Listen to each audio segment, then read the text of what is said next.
Today I'd like to review the Lexham Old Testament Apocrypha.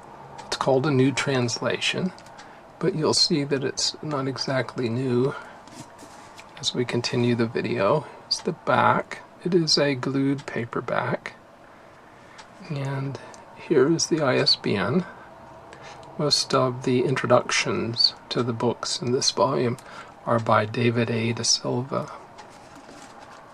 Look at the spine. The volume is 9 inches tall, 6 inches wide, and 1 inch thick. Give you a sense for dimensions, let me bring over the Lexham English Septuagint, which I have reviewed elsewhere on this channel. Lexham English Septuagint. Most of the material in the Lexham Old Testament Apocrypha comes from the Lexham English Septuagint. They are similar in size. Lexham English Septuagint, of course, contains the material in the Septuagint that is not considered apocryphal as well. It does not have book introductions. Another popular Apocrypha edition that I've reviewed recently is the ESV Apocrypha. It's a hardback that's a bit taller and a bit wider as well.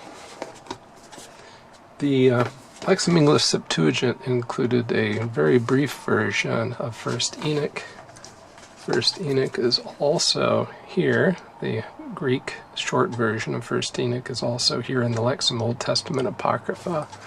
Another edition of the 1st Enoch that contains quite a lot more text is this by Nicholsburg and Vanderkam. So I brought it out for that purpose.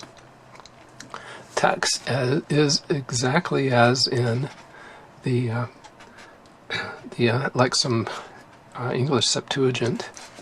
Text is in a single column format. The column is 101, maybe 101.5 millimeters wide, about 76 characters per line, as many as 49 lines per column. Page dimensions are 228 by 151. So that's 9 inches by 5.95 inches. Margins at the top of the page are about 21 millimeters. The inner margin is narrow, but it can be as much as 15. Outer ranges from 32 to 35. And at the bottom of the page, it's about 17 millimeters. If you're not familiar with millimeters, they're 25.4 millimeters in an inch. The text is line matched to the text. It is not line matched to the book introductions. This is not really a problem because this is usual paper that you'll find in a paperback book. It's fairly thick and opaque, but here, if we looked at it carefully, you would see that the book introduction for 1st Esdras and the text are not matched up. Again, it does not cause a problem.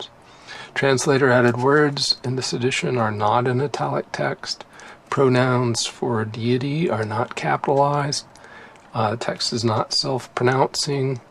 It uses the Lord rather than Yahweh or Jehovah. The headings in the outer margin are in about a 7.5 to 8-point italic font. The font in the text itself, uppercase letters, compare well with 9-point Times New Roman. Lowercase are a bit proportionately larger. They're about a 9.5 point. Line height is 3.9 millimeters. That's 11 points. So you do have a nice relaxed layout here. Plenty of room between the lines. Non-uniformity is minimal. It seems to have been printed quite well. There are notes at the bottom of many of these pages. I have to flip to find one to show you. These notes are in about a 6.5 point font, 6 to 6.5.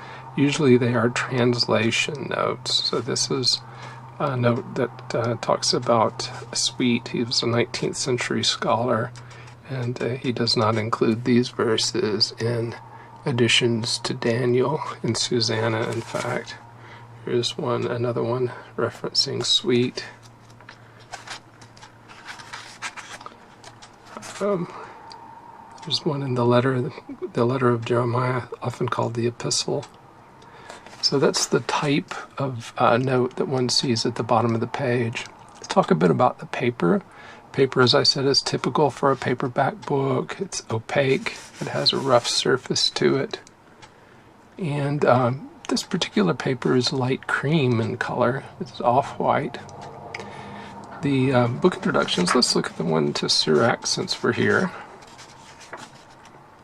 Book introductions are about less than a page long in general, sometimes only a single paragraph. Here's the one to the Wisdom of Sirach. I'll hold that close enough to get all of it in the screen, and you can pause and read it to get a sense for that book introduction and whether this is material that would be useful to you. I'll just stop for a moment and show you Wisdom of Sirach in the Lexham English Septuagint. So here, you're looking at the Lexham English Septuagint here. Wisdom of Solomon ends on this page on the left, page 872, and on page 873 you just move right into the text of the Wisdom of Sirach. In the Lexham English Old Testament Apocrypha, we have the book introduction by D.A. da Silva that we just saw, and then we move immediately to Wisdom of Sirach. So if we look at these side by side, you will find that they are identical. We have the Sirach prologue. It begins with identical language and continues exactly the same in the same format. Let's move to the next page. So perhaps if I move this over, we can get both on the same screen, and you can see that the layout and the text is exactly the same. So here's chapter 2 beginning at the bottom of the page. Marginal headings are the same, self-control in both places. The break happens on exactly the same portion of the page. Major differences are the paper on the left is rough and more opaque. That on the right is far less opaque. You can see quite a lot of show through. There's a bit of a sheen to the paper on the right, very matte surface on the paper here. This is a glued hardback. This is a glued paperback. So this will lie open where this will not. In the Lexham Old Testament Apocrypha, the book titles appear in the upper outside of the page. So do page contents, as well as the page number. New chapters are indicated by a numeral that spans about 2 lines of text. This is very common in modern editions of the scriptures and, of course, of the Apocrypha. The headings in the outer margin are in an italic font. That's about a 7.5 to an 8-point font. New books do begin on a fresh page. I haven't found one that doesn't, and of course they all have an introduction before they begin. At the back, you will see that there's no additional material. First Enoch, the abbreviated version of First Enoch, ends, and we have a blank page or 2. Well, it turns out 3.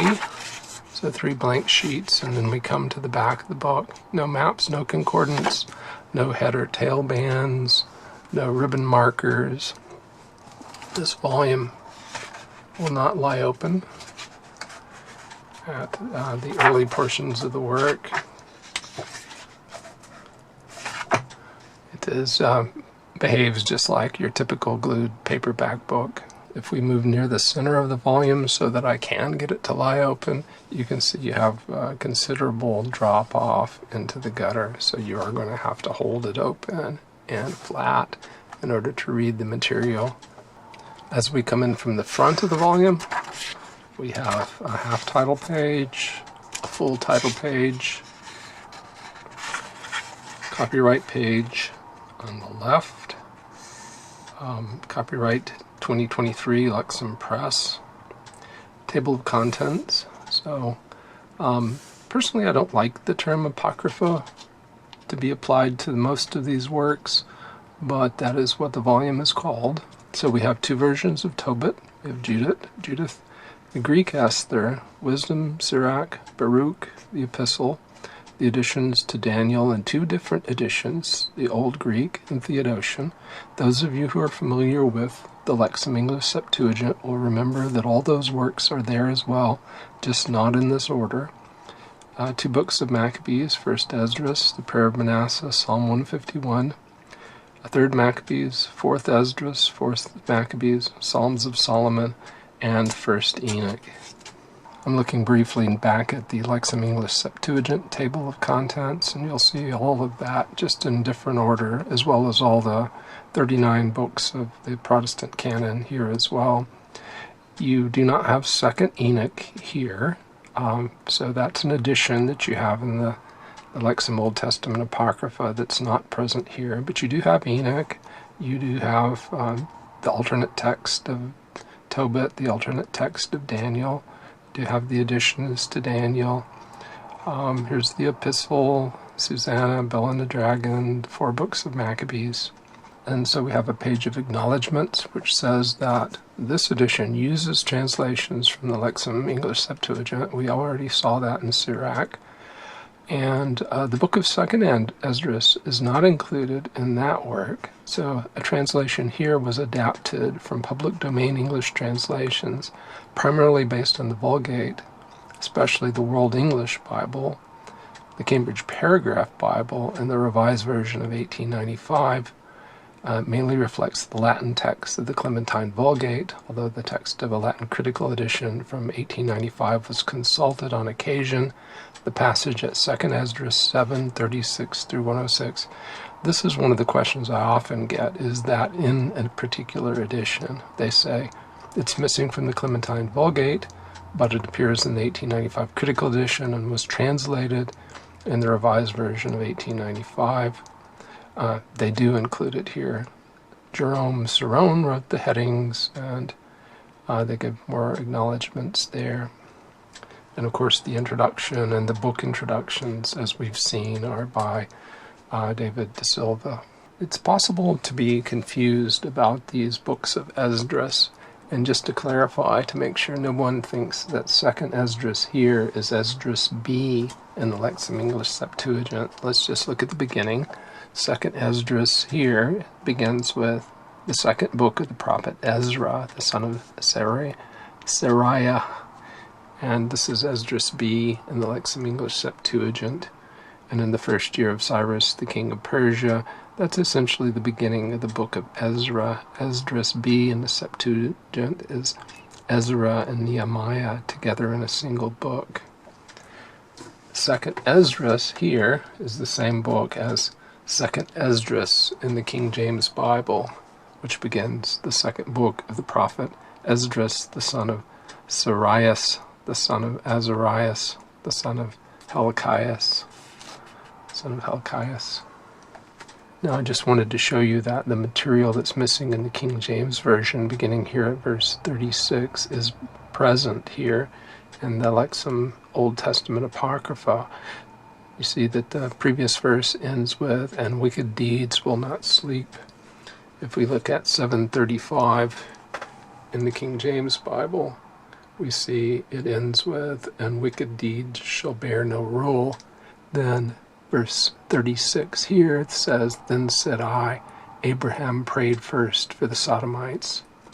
And here in the Lexham Old Testament Apocrypha, verse 106 says, "I answered, how do we now find that first Abraham prayed for the people of Sodom?" So all that material from verse 36 through 106 is included in this edition of 2nd Esdras, but was absent in the King James Version. Returning now to the beginning of the book, we just passed the acknowledgments and we come to a multi-page introduction, an essay on the Apocrypha, its origins, contents, and value. First, after the introductory paragraphs, we come to a section, the origins and the question of authority, which goes on for a while. It mentions here that this edition includes the broader collection mentioned in the New Revised Standard Version and the Common English Bible, plus it has the Psalms of Solomon and a short version of 1st Enoch. Talks a bit about the canonical status of 1st Enoch in the Ethiopian Church. Section on the value of these texts. Realize the sunlight's giving me a little difficulty here in trying to make this out. And he gives examples of uses, possible references, say in Matthew 6. And he mentions church fathers' usage of the language of wisdom of Solomon as they explored the divine nature of Christ and the relationship of the persons of the Trinity. So it's an interesting and useful read, and acknowledgments for this essay, and we come to the shorter version of Tobit. On page Romanet 11 of this essay about the Apocrypha, the author says, although there was significant variation in opinion concerning the status of each or all of these additional books, as far as canonical authority was concerned, for the first 16 centuries of the Church's history, there was near unanimity as far as their value was concerned. And he says this is true of the leading voices of the Reformation. For example, Martin Luther took pains to translate them into German. Zwingli commended the books of the Apocrypha as containing much that is true and useful. John Calvin took a similar position, although he changed a bit after the Council of Trent endorsed the books as canonical. 39 articles commended, and they still do commend, the books of the Apocrypha for example of life and instruction of manners. He says that Jesus and his earliest followers clearly valued much that is now found not only in the Hebrew Bible but also in the Apocrypha, for some poignant teachings in the Apocrypha are echoed in the New Testament, and he gives examples. And he adds that many of the books of the Apocrypha have intrinsic spiritual and inspirational value. And I think we'll look at a few of those. This is Wisdom 1:7. The Spirit of the Lord has filled the whole world, and the one who holds together all things has knowledge of every voice, which is somewhat reminiscent of Colossians 1:17. In Wisdom 2:12, you could see what could be interpreted as a prophecy of Christ. Let us lie in ambush for the righteous person, because he is burdensome to us, and he opposes our works. He reviles us for our sins against the law, and he accuses us of our sins against discipline. He claims to have knowledge of God, and he calls himself a child of the Lord. He has become a reproof to us of our thoughts. He is burdensome for us even to see. Later in the same chapter, God created humanity for incorruption, and he made it an image of his own peculiar nature. But through the envy of the devil, death entered into the world, and those who are party with him experience it.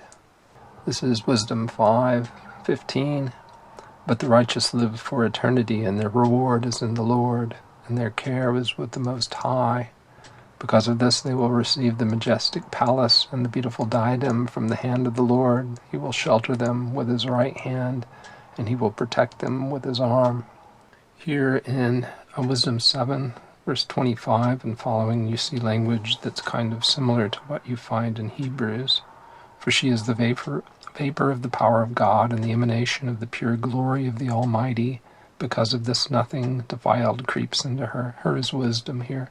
For she is the brightness of the eternal light and the spotless mirror of the activity of God and the image of his goodness. Chapter 9 of Wisdom, verse 1, God of my fathers and Lord of your mercy, who made all things by your word. The word there is logos, the same as in John chapter 1. In chapter 16 of Wisdom, in reference to the biting serpents that the Israelites faced in the wilderness, for the person who turned himself was saved, not because of what he was beheld, but because of you, the Savior of all. Then we go down and look at verse 12. And verse 12 says, For also neither herbal remedy nor poultice healed them, but your word, Lord, that cures all things. And again, we have the Logos being mentioned there. In Wisdom 18:15, you see a verse that's suggestive of the incarnation. Your all-powerful word leaped from the heavens off the royal throne, a relentless warrior into the middle of the doomed land. Here in Sirach 7:17, you see a passage that's reminiscent of a few places in the Synoptic Gospels. Humble your soul very much, because the retribution of the ungodly is fire and worm. Sirach 23:20 talks about God's omniscience. Before all things were created, they were known to him, so also after they were completed.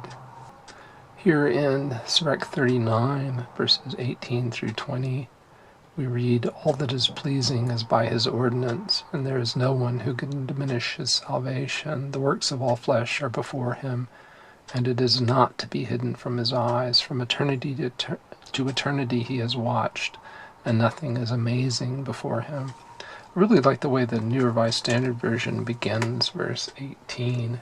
It reads, when he commands, his every purpose is fulfilled, and none can limit his saving power. Here we see the same message we saw early in the Book of Wisdom. All things hold together by his word. Here we are in Baruch, and I'm looking at chapter 3, verse 36. This is our God. No other can be compared with him. He discovered every path of knowledge and gave it to Jacob his child, and to Israel, who was loved by him. After this, she appeared upon the earth and lived among humans.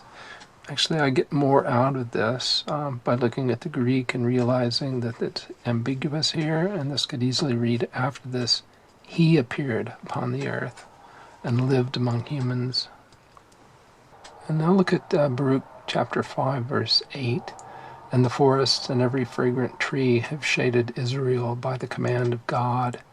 And if you think about forests and trees as connecting to the cross, you can see a Christological import in this verse. Next, let's compare the contents here to those in the ESV Apocrypha, which I showed you earlier. And you see that in the Lexham Apocrypha, you have two versions of Tobit rather than one on the left. Judith is the same. Esther, with additions, is the same. Wisdom, Sirach. You come to Baruch and the Epistle. So far the same. We have additions to Daniel in two versions on the right in the Lexham edition, the Old Greek and Theodotion. And I believe that the additions here on the left are entirely Theodotion. 1st and 2nd Maccabees, 1st Esdras, Prayer of Manasseh is the same, Psalm 151 is the same, 3rd Maccabees is the same, 2nd Esdras in both, 4th Maccabees in both. But here on the right we have the Psalms of Solomon and 1st Enoch. So let's take a look next at 1st Enoch here in the Lexham Old Testament Apocrypha. It is identical to 1st Enoch in the Lexham English Septuagint, which I will bring forward to show you that it's the same in text, same in layout. Just to compare the page on the right, paragraph 2, 3, which is one line, 5 continues down the page. You'll see exactly the same here, one line for 3, continuing down the page. So it's the same as in the Lexham English Septuagint. You see it's a rather short version of 1st Enoch. It says this translation, the footnote here, says this translation is based on the Greek text found in Codex Panopolis. To give you a sense for what you might be missing by relying upon this alone, I'll show you what's contained in the Nicolsburg Vander Kam translation, which is based on the Ethiopic, here at 3. So we see observe well and see all the trees. If you read on the translation on the left, contemplate and observe how all the trees appear withered and how all their leaves are stripped except for 14 trees that are not stripped, which remain with the old until the new comes after 2 or 3 years. And then we have a chapter 4, observe the signs of summer. And chapter 5 here, how the trees are covering themselves in green leaves. Maps to contemplate all the trees, their leaves blossom green on them. The Lexham edition ends with chapter 32. This is the tree of wisdom from which your father ate. And if we look here, we see this is the tree of wisdom from which your father of old and your mother of old, who were before you, ate and learned wisdom. Their eyes were opened and they knew that they were naked and they were driven from the garden. And then we have chapter 33, 34, 35, 36, the book of parables. It's a considerably longer treatment here, flipping through chapters 76, 77, 82, 84. So I just wanted to point this out because this is a rather short version of the Book of Enoch, and you should be aware of that. So with that, we will begin to summarize. I'm not going to do font comparisons here, because if you want to see font comparisons, look at my review of the Lexham English Septuagint. The font is the same, although printed a bit more darkly and on more opaque paper here in the paperback. The volume, as we said, is a glued paperback, and that's unfortunate. It would be great if it were a sewn hardback, at least, with loose hinges. That way you wouldn't need two hands on the book in order to read it. But there's a question in my mind whether anyone who owns a copy of the Lexham English Septuagint will really gain much by having this copy. You gain the book introductions and you gain 2nd Esdras. Those works are available, well, 2nd Esdras is available elsewhere. And the book introductions are unique, but is it really worth the value of this book if you already have the Lexham English Septuagint? That's something I can't decide for you. At any rate, I think it's worthwhile, and it's a good supplement to those of you who don't have a copy of the Apocrypha handy. This is an excellent choice. There are other choices out there, and of course you could always purchase a volume such as the ESV Diadem or the New Oxford Annotated Bible in one of its translations. It contains much of this material. And for First Enoch, I really do think that a more full translation like this would serve you well. Well, I hope you've enjoyed this review, and thank you very much for watching. Remember always to like the video if you did like it, and you're encouraged to subscribe to the channel. Thanks again.